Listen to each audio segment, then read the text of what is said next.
40 years ago, a group of BYU students, members of the Young Ambassadors and the Lamanite generation, now known as Living Legends, were invited to perform in China. This past May, students from 8 different BYU performing groups traveled to China to celebrate the 40th anniversary of BYU's first and subsequent performance trips to China. Kevin and I had the opportunity to travel with the more than 200 students, technical crew, and staff for what was known as the BYU Spectacular in China. As you can imagine, a production of this scale is a huge undertaking. Preparations for the Spectacular began over 2 years ago. It required a great deal of cooperation from many different groups. The performances took place in Beijing, Xi'an, and Shanghai, 2 performances in each city. Kevin and I were able to attend all 6 of the performances, and they were all certainly spectacular. I could easily end here by saying that all the groups involved cooperated very well and that the trip was a great success. But, like most successful endeavors or performances, there are behind-the-scenes stories of which the beneficiary or audience is unaware. And the BYU Spectacular in China was no exception. Upon arriving at the airport in Beijing, we were made aware that much of what was called the non-essential stage equipment had not yet arrived. As the day unfolded, we learned that the equipment, which had been trucked from Provo to Los Angeles, where it was supposed to have been shipped directly to Beijing in time for the performance, was delayed and would not make it to China in time for the performance if shipped from Los Angeles. It was then determined that shipping it to New Jersey and then to Beijing was going to be the quickest option. In any event, it became clear that none of the equipment would arrive in China soon. This meant that much of the performance would quickly have to be revised and adjusted, and it had to be done in a setting in which both the language and the manner of doing theater business were unfamiliar. Included in the equipment that did not arrive was the intricate lighting equipment, which include special lights, light boards, and panels.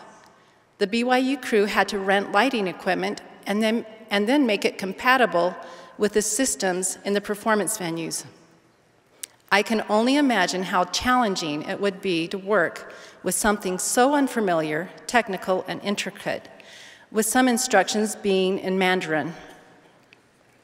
Also missing were the large puppets similar to those used in the Broadway production of The Lion King that were to be part of the Vocal Points performance. The production team and performers had to quickly come up with new ways to convey the presence of animals in the routine. The mini trampolines and crash pads used by the dunk team did not arrive either. Through some difficulty, they were able to rent trampolines and crash pads. Then the dunk team had the challenge of adjusting to the unfamiliar rented equipment with trampolines that were a different size and a different angle than the ones with which they were familiar. Although the challenges were unexpected and difficult, no one involved seemed to have any doubt that they could make it work. Even though much of the non-essential equipment was not available for use in the first 4 performances, the most essential component, the students, the technical crew, and staff were, and the show went on. Because Kevin and I had not seen the dress rehearsals prior to the trip to China, we didn't know what we were missing. We thought the performance in Beijing and Xi'an were excellent, but it must have been a little frustrating for those involved in the performances to know that what was being shown in the first 2 cities was not as good as it could have been. The equipment finally arrived for the shows in Shanghai. The challenge now was to adjust once more. As the original equipment was reincorporated into the show, we were able to see in Shanghai what everyone involved knew the performance could be, and it was more than spectacular. As I watched in amazement at the cheerful optimism with which the group met these and other challenges, I wondered What characteristics and experiences had prepared them to deal with unexpected difficulties in such a remarkable manner? What allowed them to succeed at such a high level despite the considerable adversity they faced? The traits and thinking that permit success under such circumstances were described in Lionsgate on the front lines of the Six-Day War, a book describing some of the events in the 1967 Arab-Israeli conflict. In the book, Lieutenant Giora Rom, a young Israeli fighter pilot, explained the remarkable success of his squadron. "We were unbelievably strong physically, but what made us even more powerful were the principles that were hammered into our skulls. First, complete the mission." The phrase in Hebrew can be literally translated as "glued to the mission." The mission is everything, wrote Rome. At all costs, it must be carried through to completion. Second, whatever you do, do it with your utmost. Third, awry, meaning no alternative. The same can be said of those involved in the spectacular. They were all exceptionally gifted, strong, if you will, in the particular skills they had developed over the years and years of practice. But like Lieutenant Rome and his squadron, they also followed three principles. First, they focused on the mission, the desired end above all else.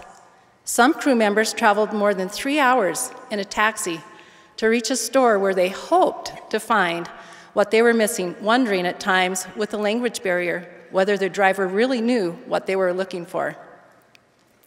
Others had to figure out how to explain what they needed and that they needed it now, even though none of them spoke Mandarin. Thank goodness for Google Translate. They were laser-focused, glued to the mission. Second, they did their utmost to make the necessary adjustments. One crew member worked nearly all night to rewire and configure electronic equipment to make it compatible with a system in the theater in Beijing.